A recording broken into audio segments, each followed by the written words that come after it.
Graça e paz, meus irmãos, amém? Quem está apressado aí para ir para casa? Ninguém, né? Graças a Deus. Abra a sua Bíblia,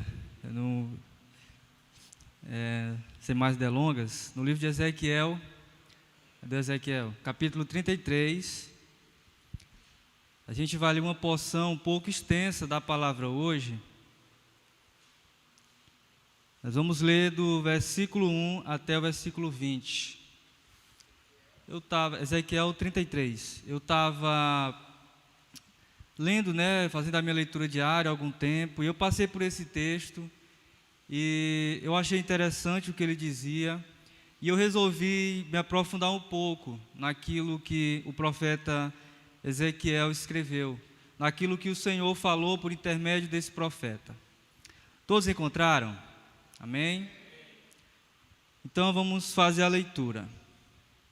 Veio a mim a palavra do Senhor dizendo: Filho do homem, fala aos filhos do teu povo e dize-lhes: quando eu fizer vir a espada sobre a terra, e o povo da terra tomar um homem dos seus limites, e o constituir por seu atalaia, e vendo que a espada vem sobre a terra, tocar a trombeta e avisar o povo, se aquele povo que ouviu o som da trombeta não se der por avisado, e vier a espada e o abater, o seu sangue será sobre a sua cabeça. Ele ouviu o som da trombeta e não se deu por avisado, o seu sangue será sobre ele, mas o que se dá por avisado salvará a sua vida. Mas, se o atalaia vir que vem a espada e não tocar a trombeta, e vier e abater uma vida dentre eles, este foi abatido na sua iniquidade, mas o seu sangue demandarei do atalaia. A ti, pois, ó filho do homem, te constituí por atalaia sobre a casa de Israel. Tu, pois, ouvirás a palavra da minha boca, e lhe darás aviso da minha parte. Se eu disser ao perverso: ó perverso, certamente morrerás, e tu não falares, para avisar o perverso do seu caminho, morrerá esse perverso na sua iniquidade, mas o seu sangue eu demandarei de ti. Mas, se falares ao perverso, para o avisar do seu caminho, para que ele se converta, e ele não se converter do seu caminho, morrerá ele na sua iniquidade, mas tu livraste a tua alma. Tu, pois, filho do homem, dize à casa de Israel: assim falais vós, visto que as nossas prevaricações e os nossos pecados estão sobre nós, e nós desfalecemos neles, como, pois, viveremos? Dize-lhes: tão certo como eu vivo, diz o Senhor Deus, não tenho prazer na morte do perverso, mas em que o perverso se converta do seu caminho e viva.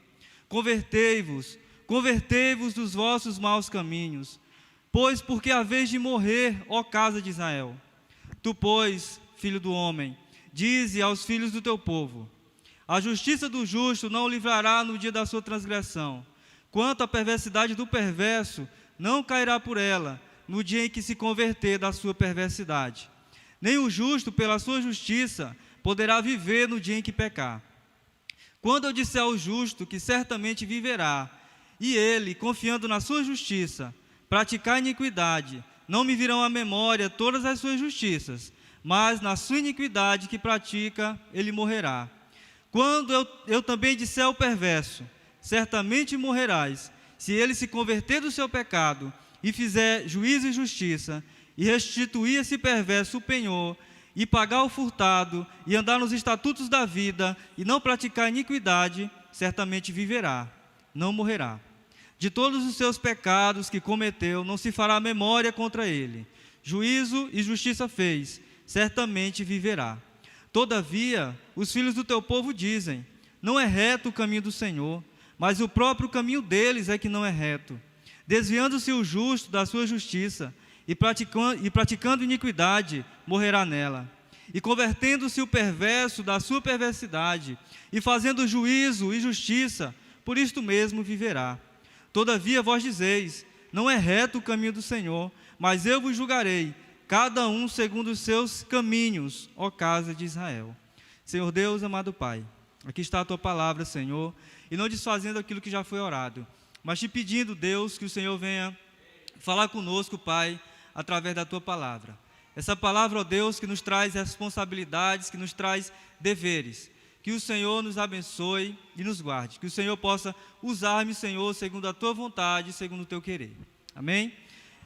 Bom, meus irmãos, para a gente poder entender um pouco dessa passagem da Escritura, é necessário que eu fale um pouco do contexto desta passagem. Para início de conversa,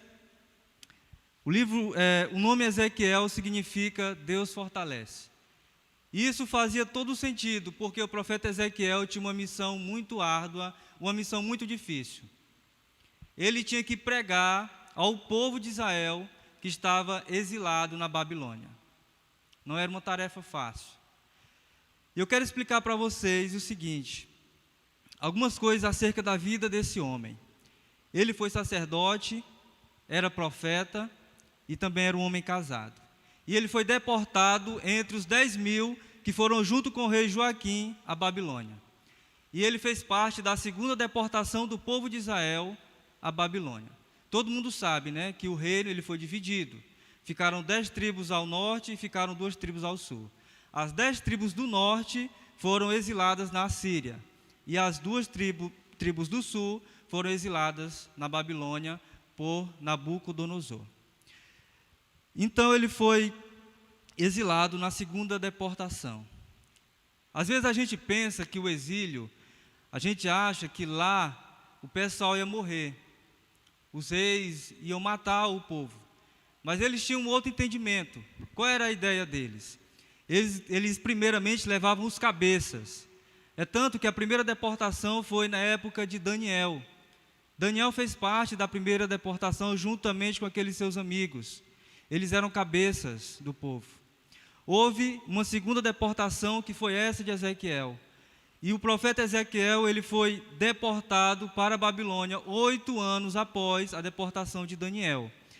E 19 anos depois da deportação de Daniel, houve uma terceira deportação, que foi a deportação final, em que todo o povo foi exilado. E ficaram apenas aqueles doentes, aqueles velhinhos, aquelas pessoas mais fracas em Jerusalém.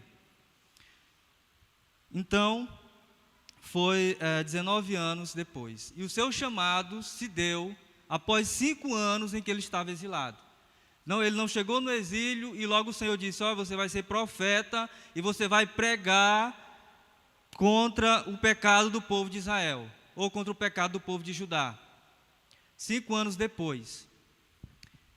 Segundo a cultura judaica, o sacerdote, na verdade, ele era comissionado como sacerdote, ele cumpriria aquele cargo quando ele tivesse 30 anos de idade. E provavelmente era a idade que Ezequiel tinha nesse momento. E ele profetizou acerca da ruína de Jerusalém. Nós podemos dividir o livro de Ezequiel em 3 partes. A primeira parte, nós podemos pegar do capítulo 1 até o capítulo 24. O que ele profetizou? A queda final de Jerusalém. Até então, Jerusalém ainda não tinha sido totalmente destruída. Haviam tido 2 deportações, como eu falei, e houve a terceira depois. Ainda não havia acontecido. Do capítulo 25 até o 32 é o juízo de Deus contra nações vizinhas, contra nações pagãs. E do capítulo 33, esse que nós acabamos de ler, ele vai falar sobre uma promessa de restauração de Deus e o seu futuro. Para a gente poder entender o teor dessa mensagem que Ezequiel havia de profetizar, havia de falar para o povo, a gente deve entender o que significava o exílio. O que significava o exílio para qualquer nação, para qualquer povo, o que significava o exílio para o povo de Israel. Segundo a minha pesquisa, o exílio ele quase sempre significava a destruição de uma nação. Um sentimento de separação do cuidado e proteção do seu Deus local ou nacional. De fato, a ideia era que aquele Deus ele havia sido derrotado. E ainda mais, se aquele povo que foi exilado em uma outra nação, longe da sua pátria, longe do seu Deus, quisesse permanecer fiel, ele ia sofrer zombaria. Ele ia ser zombado por causa da sua fé. Como diz um texto, onde está o teu Deus? Onde está o teu Deus? Que Deus é esse? que te permitiu estar aqui. Você não está aqui sofrendo, nós não estamos dominando sobre vocês. Que Deus é esse? Esse era o sentimento. Havia um sentimento totalmente pessimista do povo de Israel.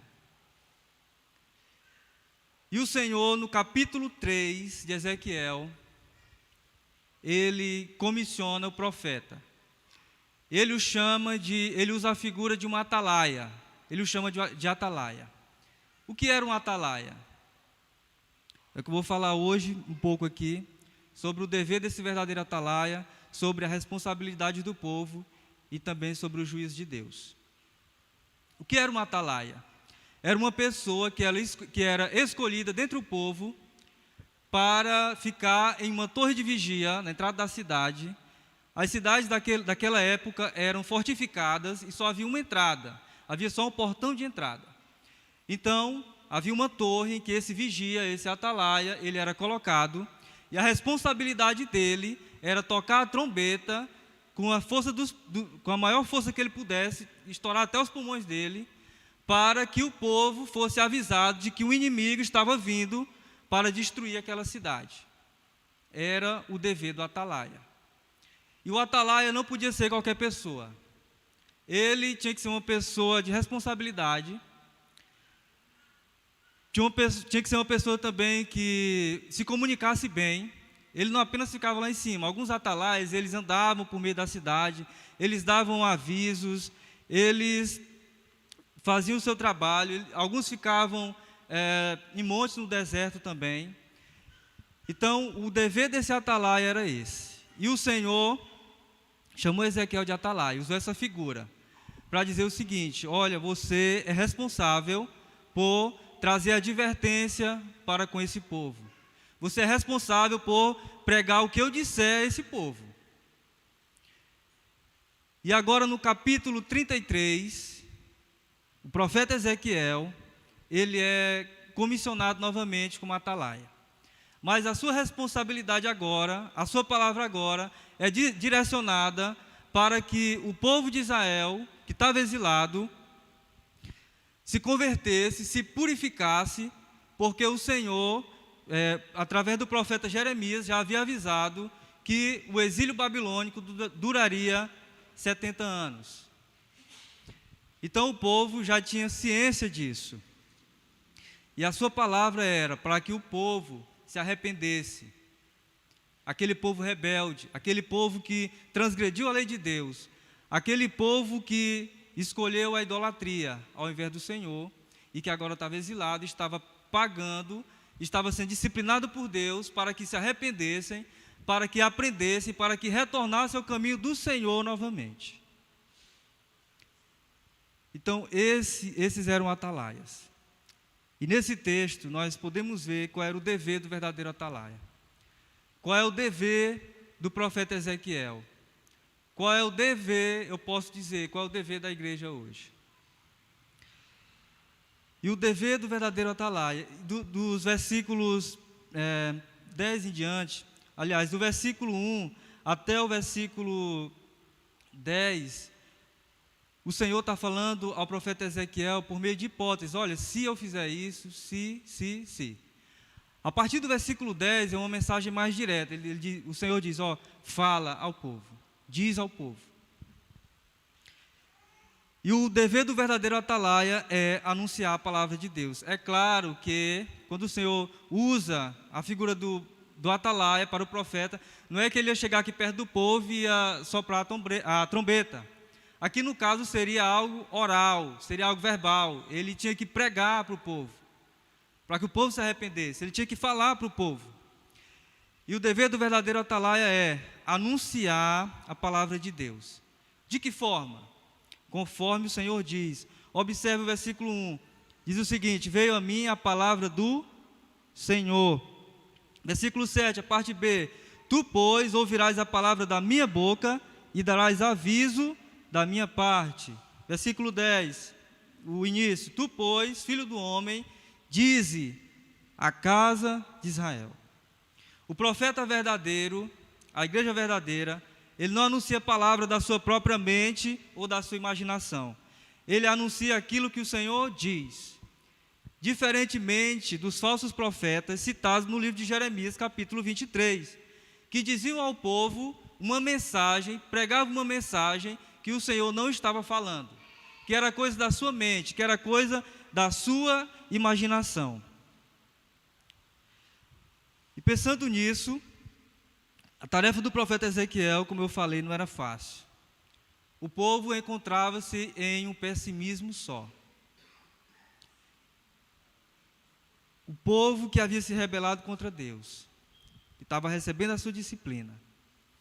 Imagina só, que responsabilidade. Imagina só se fosse um de nós que tivesse que fazer isso. E sabendo que muitos daqueles não iriam se converter, que muitos daqueles não iriam abandonar seus maus caminhos, que iam permanecer da forma que estavam, com o coração endurecido, adorando outros deuses, vivendo de forma errada. E da mesma forma como o profeta Ezequiel tinha essa responsabilidade, a igreja do Senhor também tem a responsabilidade de pregar a palavra de Deus conforme Ele diz. Naquela época, Deus falava de forma verbal, oral, com seus profetas. E hoje o Senhor nos fala através dessa palavra aqui. E a nossa responsabilidade, ela não pode ser negligenciada de nenhuma forma. Nós temos essa responsabilidade dada por Deus e nós não podemos nos omitir. A nossa missão é pregar, é anunciar para que o perverso, para que o pecador, para que o ímpio se converta. O texto vai dizer que o Senhor, Ele não tem prazer na morte do ímpio, mas o prazer dele é que ele se converta, é que ele mude a rota, que ele mude o caminho. E como é que esse ímpio, esse perverso, ele vai ouvir se não há quem pregue? Se nós não pregarmos, se nós não falarmos, se nós nos omitirmos, se nós ficarmos calados. A mensagem aqui é para que o povo se purifique. A mensagem aqui é para que o povo se arrependa, mude a sua rota, porque futuramente eles iriam retornar novamente à sua casa. Eles iriam retornar a Jerusalém. Eles iriam retornar à sua terra natal. E só a palavra de Deus é que pode restaurar e dar esperança até o povo mais desanimado e abatido. Até a pessoa mais sem esperança que existe no mundo. A palavra de Deus, ela pode transformar. A palavra de Deus, ela é penetrante. Ela muda a rota, ela muda o caminho, ela faz um novo homem, ela faz uma nova mulher. Uma segunda coisa, que o verdadeiro atalaia, o verdadeiro profeta, o verdadeiro crente, a verdadeira igreja, se não pregar, ser cobrado. Versículo 6, versículo 8, você pode ir observando aí, ele vai usar o termo, seu sangue demandarei do atalaia. O atalaia, ele era responsável por tocar essa trombeta.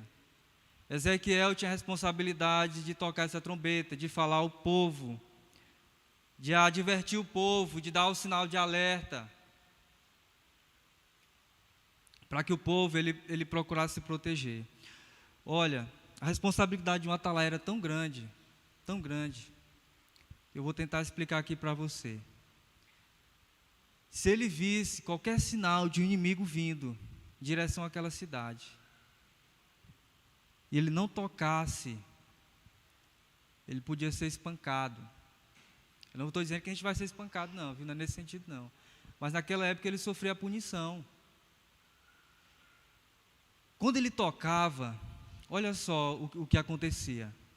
Se tivesse alguém do lado de fora da cidade, porque haviam certas plantações, se tivesse alguém trabalhando, essa pessoa ela tinha que vir correndo desesperadamente para entrar no portão da cidade e se livrar. Quando ele tocava a trombeta, todo o exército se posicionava para defender a cidade.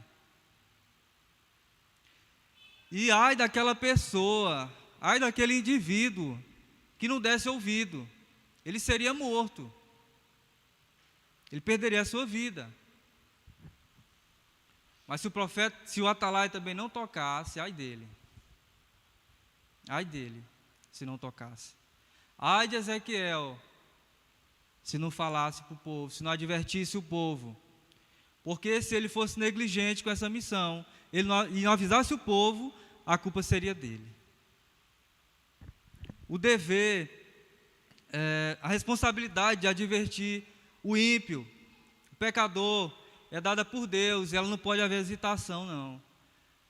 Não, eu escolho se eu prego, se eu não prego, se eu falo, se eu não falo. O atalaia, ele era sempre visado pelo inimigo. Sabe quem era a primeira pessoa que o inimigo queria matar? Era o atalaia. Por quê? Porque ele não queria que ele cumprisse a missão dele, que ele tocasse a trombeta e avisasse o povo. Então, ele era mirado, era o primeiro que a flecha atingia, ou buscavam atingir. Era a primeira pessoa.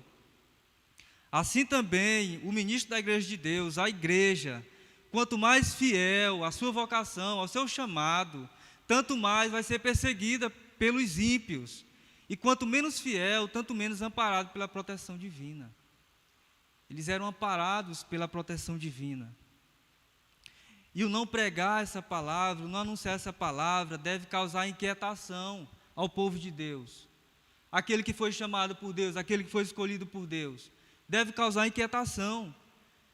Se nós não estamos fazendo isso, nós devemos ficar inquietos, isso deve nos causar incômodo, porque o nosso dever é testemunhar essa palavra. E existem tantas pessoas perdidas, tantas pessoas em seus delitos e pecados, tantas pessoas que necessitam de ouvir essa palavra. E muitas vezes a gente se cala, muitas vezes a gente negligencia. Nós temos parentes, nós temos amigos, pessoas do nosso trabalho, nós temos vizinhos. E a missão do profeta aqui não era só pregar para o ímpio, não. Era pregar também para o justo, para o crente. Mas como assim? Pregar para o perverso, para o ímpio, para o pecador, para que ele se arrependa. E vai pregar a palavra para o crente para quê? Para que ele não se desvie, para que ele não caia no erro, para que ele não volte aos maus caminhos. Amém? E eu confesso, meus irmãos, a vocês, que quando eu tenho a oportunidade de pregar o Evangelho, quando eu tenho a oportunidade de falar dessa palavra, falar desse Deus, isso me causa incômodo. Eu não fico em paz, eu não vou dizer que eu fico em paz, eu não fico. Enquanto eu não falar, eu não fico em paz. Porque eu entendo que esse é o meu dever, essa é a minha responsabilidade. Muitas vezes a gente tem chance de falar. Às vezes a gente pensa que o que a gente sabe é pouco. Mas o pouco que a gente conhece foi suficiente para que nós pudéssemos ser alcançados. Para que nós pudéssemos ser advertidos do nosso pecado, nos arrependêssemos e voltássemos à presença de Deus. Amém? 1 Coríntios 9,16, a parte B, o apóstolo Paulo diz: ai de mim se não pregar o Evangelho. Ai de mim se não pregar o Evangelho. Ai de mim se não pregar o Evangelho. A incumbência, a responsabilidade também é nossa. Nós não podemos nos omitir, pois o Senhor ele pode cobrar de cada um de nós. O nosso dever é pregar, mas existe também a responsabilidade daquele que ouve. Existe também a responsabilidade daquele que recebe a palavra. E nós vamos falar dessa parte agora, a responsabilidade do ouvinte.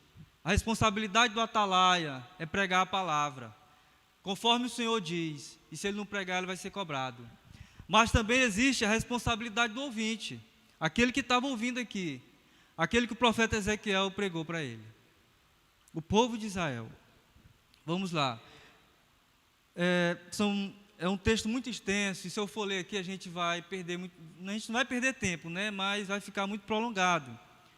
E eu prefiro ler algumas partes, porque é um texto também bastante repetitivo, fala uma coisa no versículo, continua falando do mesmo. Qual é a responsabilidade do ouvinte? O ouvinte ele deve dar uma resposta a essa pregação. Olha só, acompanhe comigo aí o versículo 10. Olha só o que o povo de Israel estava dizendo. Tu, pois, filho do homem, dize à casa de Israel: assim falais vós, visto que as nossas prevaricações e os nossos pecados estão sobre nós, e nós desfalecemos neles, como, pois, viveremos? Havia um sentimento fatalista. A gente já está aqui mesmo, o Senhor esqueceu de nós. A gente vai morrer mesmo assim, a gente vai ficar mesmo assim. Nós não podemos suportar esse pecado. Talvez ele já tivesse até acostumado com o pecado. Mas o Senhor responde, no versículo 11: tão certo como eu vivo, diz o Senhor, eu não tenho prazer na morte do perverso, mas em que o perverso se converta do seu caminho e viva. Convertei-vos dos vossos maus caminhos, pois porque a vez de morrer, ó casa de Israel. O Senhor ele não tem prazer na morte do perverso. Ele não tinha prazer na morte do povo de Israel, mas o desejo de Deus é que esse povo se convertesse. E o povo estava naquela lamúria, naquele pessimismo. O Senhor nos abandonou, nos jogou aqui e tudo mais. Já que esses pecados são tão pesados sobre nós desfalecemos, como é que nós podemos viver? Como é que nós podemos viver novamente? Falando aqui no sentido espiritual, viu? Sentido espiritual. Nós já estamos mortos mesmo, o que é que vai adiantar? Mas o Senhor deixa bem claro que Ele queria que eles se convertessem. Eles deviam dar uma resposta à mensagem, ao tocar da trombeta. E o ouvinte, aquele que ouve, ele não é tido mais por inocente diante de Deus. Existem tantas pessoas que vão para as igrejas, que ouvem sermões e mais sermões, e não deixam que o Senhor faça a obra dele em sua vida. Não permite que o Espírito Santo transforme, não permite que Deus transforme a sua vida. Tem o coração endurecido, o coração perverso. Já ouviram milhares e milhares de sermões. E nesse texto aqui entra a doutrina da responsabilidade pessoal. Cada um é responsável. Se ele ouviu, ele é responsável pela resposta. A resposta é sim ou a resposta é não. Ou ele se arrepende ou ele permanece igual. Ou ele permanece no seu mau caminho. E a missão de Ezequiel aqui era pregar para que esses pecadores se arrependessem. E como eu falei antes, pregar também para que os justos, aqueles que ainda andavam no caminho de Deus, que ainda existiam, essas pessoas, o Senhor sempre deixava o seu remanescente, não caíssem no pecado dos outros, não abandonassem o Senhor, não caíssem na idolatria, mas que eles se purificassem, que eles se consagrassem, para que eles pudessem retornar novamente a Jerusalém. Isso tinha um significado imenso para eles. Eles tinham a ideia de que o Senhor ele habitava lá, de que o Senhor ele habitava em Jerusalém. A mensagem de Deus é clara. Quando eu disser ao justo que certamente viverá, e ele confiando na sua justiça, praticar iniquidade, não me virão à memória todas as suas justiças, mas na sua iniquidade que pratica, ele morrerá. Havia um sentimento de mérito, nós temos méritos, nós ainda podemos pecar, nós temos méritos do passado, coisas que os nossos antepassados fizeram. Talvez eles pensassem que não mereciam estar ali naquele lugar. Mas o pecador, ou o justo, aquele que é crente, vamos dizer assim, ele não pode confiar na sua própria justiça, achando que não cai. Porque se ele pecar premeditadamente, ele está em rebelião contra Deus e necessita de arrependimento para ser restaurado à presença de Deus. Ele fala do justo, mas ele também fala do perverso. Quando ele disser ao perverso, certamente morrerás, se ele se converter do seu pecado, ele viveria, ele seria perdoado. O Senhor já havia dito que ele não tinha prazer na morte do pecador, mas que ele se arrependesse do seu caminho. O Senhor, ele é a fonte de todo o perdão e da restauração para aquele que se arrepende. Mas qual é a resposta? Quais são as marcas de uma pessoa que se arrependeu? Daquele que ouviu a mensagem de Deus e se arrependeu? Ou daquele que se arrepende? Daquele que ouve, entende e se arrepende? Quais são as marcas? Uma vez que ele ouviu a palavra, não é somente algo interior, mas é algo prático. É algo prático. Observe. Deixa eu mostrar aqui. Versículo. Cadê? 14 e 15. Eu quero que você leia comigo. Acompanhe, pode acompanhar aí também. Quando eu também disser ao perverso, certamente morrerás, se ele se converter do seu pecado e fizer juízo e justiça, e restituir esse perverso penhor, e pagar o furtado, e andar nos estatutos da vida, e não praticar iniquidade, certamente viverá, não morrerás. É algo prático, é algo prático. O que ele está dizendo aqui? Ele devia restituir algo que ele tinha pego por penhor. Se ele roubou, ele devia devolver aquilo que ele havia roubado. Ele deveria agora andar na lei de Deus. Essa pessoa agora não mais teria prazer na iniquidade. São algumas coisas. Aquele que roubava, ele não rouba mais. Aquele que xingava, ele não mais xinga, ou não xinga mais, mesma coisa. Aquele que era iracundo, aquele que era raivoso, que não podia pisar no calo dele, que ele já estava dando troco, ele mudou de vida. Ele é uma outra pessoa. O arrependimento, ele é prático. A conversão é prática.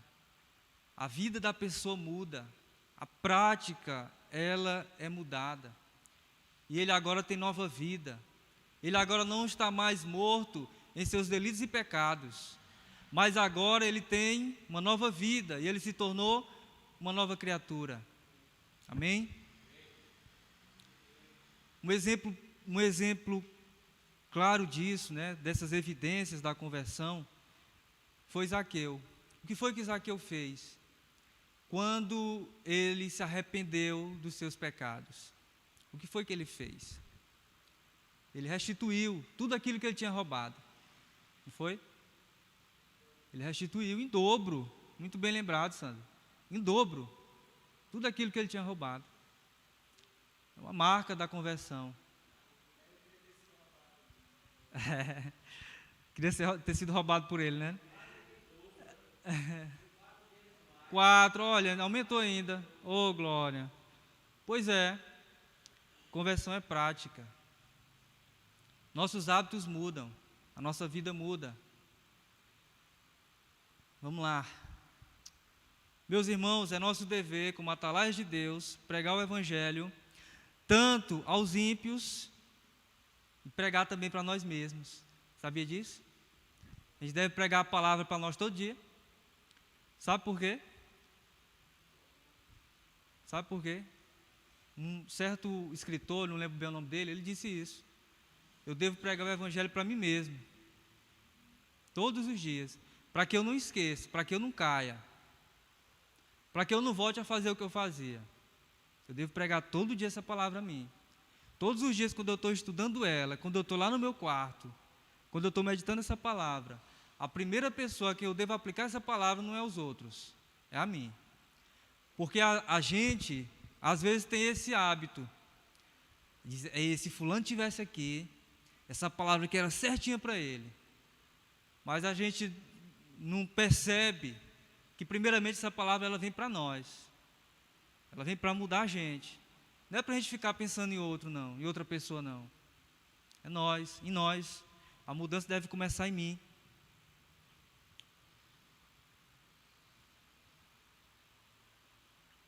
Cada pessoa ela deve dar uma resposta à pregação.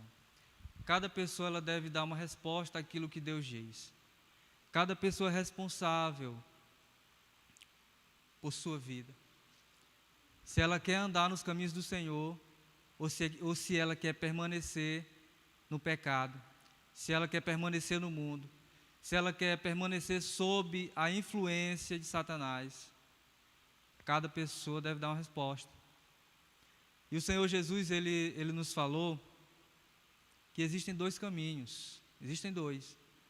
Muitas pessoas não acreditam que existe. Eu acredito. Existe o céu e existe o inferno. É uma realidade.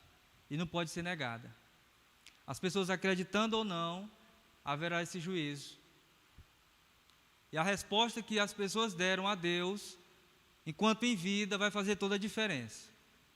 Se elas responderam positivamente à mensagem, elas serão salvas.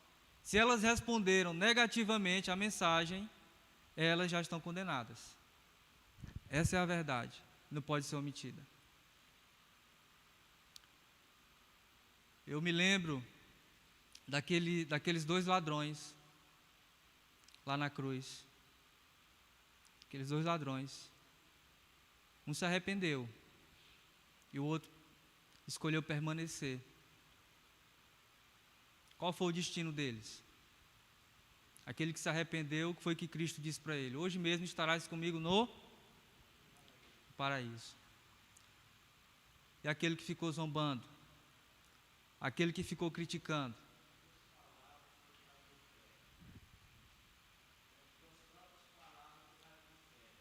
as próprias palavras.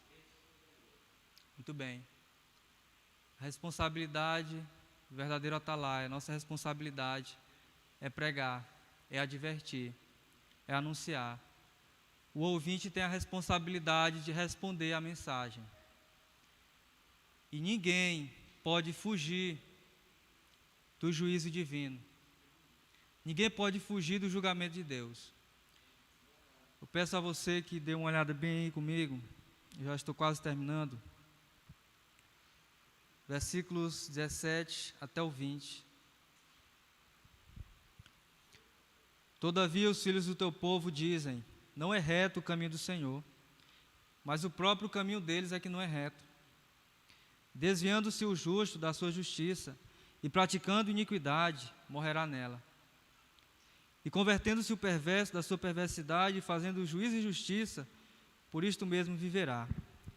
Todavia vós dizeis: não é reto o caminho do Senhor, mas eu vos julgarei, cada um segundo os seus caminhos, ó casa de Israel. Muitas pessoas até podem achar que o juízo de Deus é um juízo severo, mas a verdade é que Deus, ele julga com justiça. O povo estava achando duro o juízo de Deus aqui. O castigo recebido, a disciplina recebida. Mas a verdade é que eles haviam sido previamente advertidos e não deram ouvidos àquilo que os profetas haviam falado e caíram na idolatria. E essa idolatria, esse pecado os levou à ruína, os levou à queda. E não é diferente dos dias atuais. Muitas pessoas vivem em profunda idolatria. Muitas pessoas têm os altares dos seus corações preenchidos por coisas desse mundo, preenchidos por coisas sem importância. Talvez até mesmo nós, crentes, talvez tem muitas coisas que estão preenchendo o altar do nosso coração e não é Deus. E às vezes a gente pode até murmurar, como os israelitas estavam dizendo aqui, que o juízo de Deus é duro, que esse Deus ele é severo. Mas a gente muitas vezes se apega com coisas banais, coisas triviais. A gente dá mais valor a outras coisas do que valor àquilo que o Senhor nos diz. Muitas pessoas estão aprisionadas e não conseguem entender, não conseguem ver, estão com os olhos tapados e os ouvidos também, para entender que a maior necessidade do ser humano é Deus. O vazio existencial dentro de cada um de nós só pode ser preenchido por Deus. Só pode ser preenchido por Deus. Nada pode preencher. Não são as festas, não são bebidas, baladas, não é o sexo, não são bens materiais. Somente Deus pode preencher. O Senhor Jesus disse: buscai primeiro o reino de Deus e a sua justiça, e as demais coisas seriam acrescentadas. Ele estava falando acerca da ansiedade, da preocupação. Pessoas se preocupavam mais com o que vestir, com o que comer, com o que beber, do que propriamente com o reino. Muitas pessoas até reclamam, mas todos nós prestaremos contas diante de Deus no grande dia. Todos nós. Ninguém está isento. Todo mundo. E a sua resposta, ela deve ser dada enquanto em vida. Enquanto você ainda está vivo. Enquanto você ainda está vivo. O texto diz que Deus, Ele vai julgar segundo as obras, segundo o procedimento da pessoa, segundo a forma que essa pessoa andou, segundo a sua fé. Segundo a sua fé. E nós devemos anunciar essa verdade em todos os lugares. A igreja do Senhor deve anunciar. Às vezes a gente é muito omisso, a gente é muito calado. E existem tantas áreas da sociedade que precisam ouvir essa palavra. E nós, como atalaias de Deus, como boca de Deus aqui na terra, devemos soprar a trombeta e advertir e mostrar qual é o caminho. Mostrar aos ímpios, aqueles que não conhecem a Deus, que existe um caminho. Graças a Deus que nós temos muitas pessoas hoje, apesar de ter maus exemplos, que têm sido a boca de Deus em meio à política, por exemplo, no esporte, nas artes e em outras áreas da sociedade. Essa tarefa, ela é árdua. Ela não foi fácil para Ezequiel, não. A gente vai encontrar pessoas do coração endurecido, pessoas que não querem ter compromisso com Deus. A tarefa é árdua, a tarefa é difícil, mas ao mesmo tempo ela é prazerosa, porque nós estaremos cumprindo o propósito de Deus em nossa vida. Nós estaremos cumprindo com o nosso chamado de Deus, a pregar essa palavra, a anunciar essa palavra. Assim como o profeta Ezequiel, nossa geração, nós somos esses atalaias de Deus. Ele nos escolheu, nos comissionou para soprarmos, para tocarmos essa trombeta, avisando esse mundo que eles necessitam de um compromisso sério com Deus, de que eles necessitam de alcançar o perdão de Deus, de que necessitam de se arrepender dos seus pecados, de que necessitam de uma mudança de mente, de uma mudança de vida, de que necessitam voltar à presença de Deus.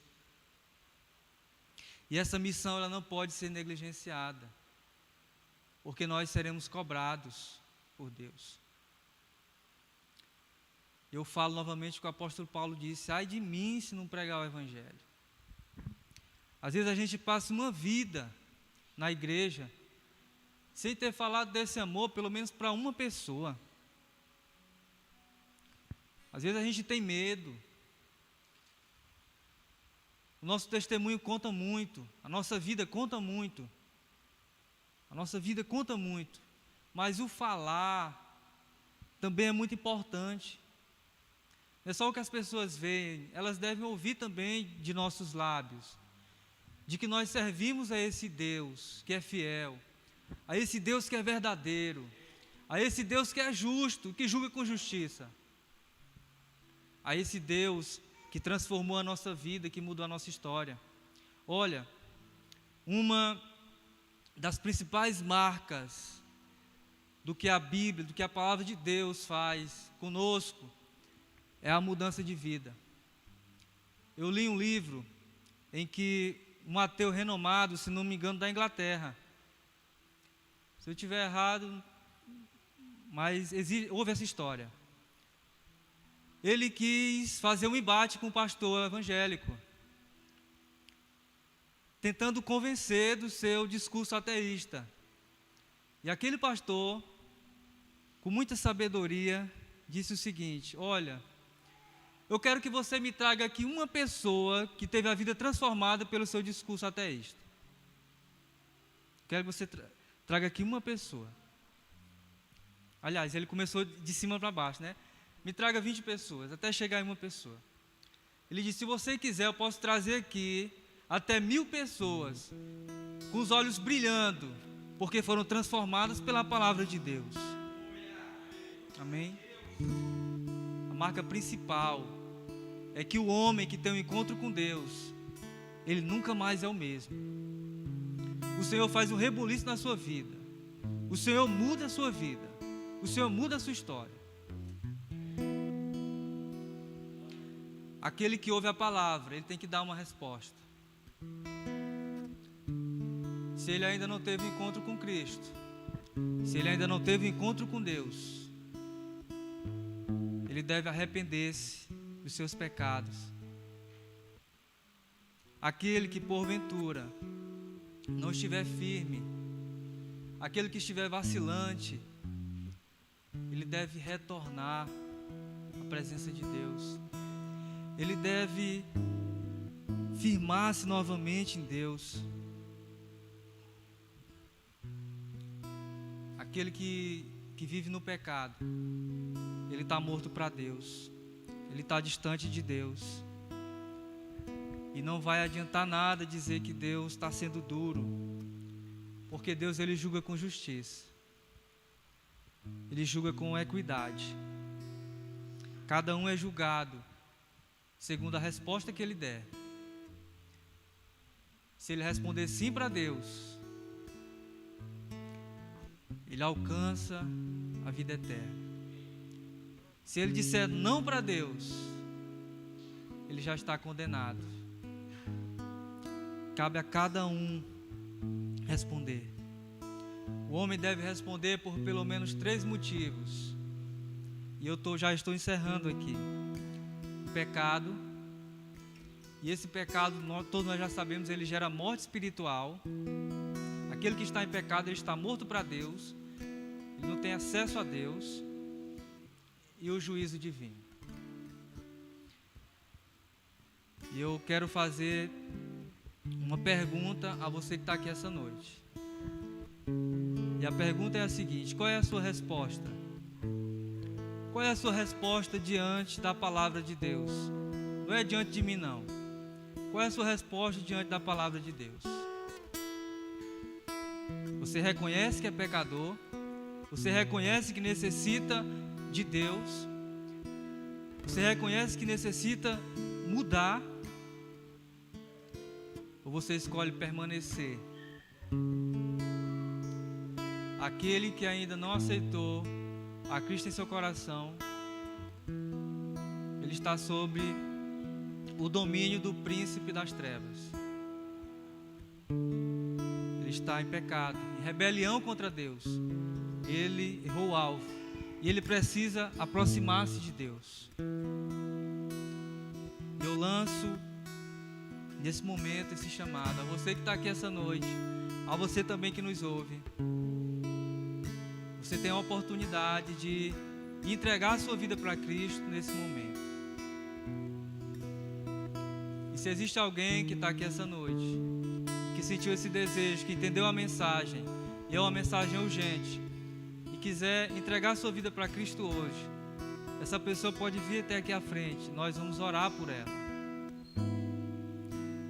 E se existe alguém também que é crente, essa pessoa é crente, mas ela sente que está caindo nos mesmos pecados, essa pessoa ela não consegue se firmar, e ela quer uma renovação, ela quer um preenchimento de Deus, ela quer mudar a rota, ela quer viver novamente a vida cristã que ela viveu no passado.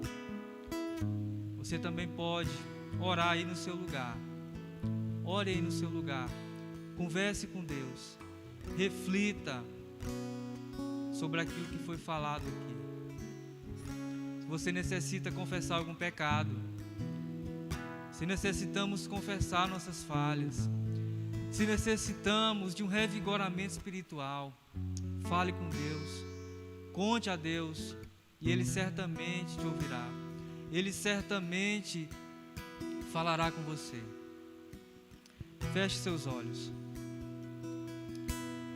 Senhor Deus, amado Pai, Deus, nós te agradecemos, Pai, porque o Senhor é um Deus justo, porque o Senhor é um Deus fiel. Apesar de muitas vezes nós não sermos fiéis para contigo, o Senhor permanece igual. O Senhor é um Deus imutável. Os teus atributos, as tuas qualidades, elas não mudam. Ó Pai, a tua palavra, Senhor, ela nos confronta. A nossa responsabilidade de pregar a tua palavra, ela confronta também, Senhor, aqueles que ouvem a palavra. E a tua palavra também, Deus, ela nos traz à memória a tua justiça, Senhor. Pai, eu te peço que o Senhor, primeiramente, Deus, me transforme, Senhor. Se há algum caminho mau, Senhor, em mim, muda, ó Deus. Ó Deus, se existe alguém que tem um coração de pedra, coloque seu coração de carne. Ó Deus, nos revigora. Ó Deus, nos anima. Pai, perdoa nossos pecados. Perdoa, Senhor, nossas falhas. Que não venhamos nos acostumar, Senhor, com isso, mas que busquemos a cada dia a tua presença, busquemos a cada dia a tua face, busquemos a cada dia, Senhor, a santificação. E a tua palavra diz que sem ela ninguém verá a Deus. Pai, continua conosco. Abençoa, Senhor, essa igreja, essa agência do teu reino aqui na terra. Ó Deus, enche-nos do teu Espírito. Enche-nos do teu Espírito, da tua presença. E que onde estivermos, onde formos, possamos ser sal e luz.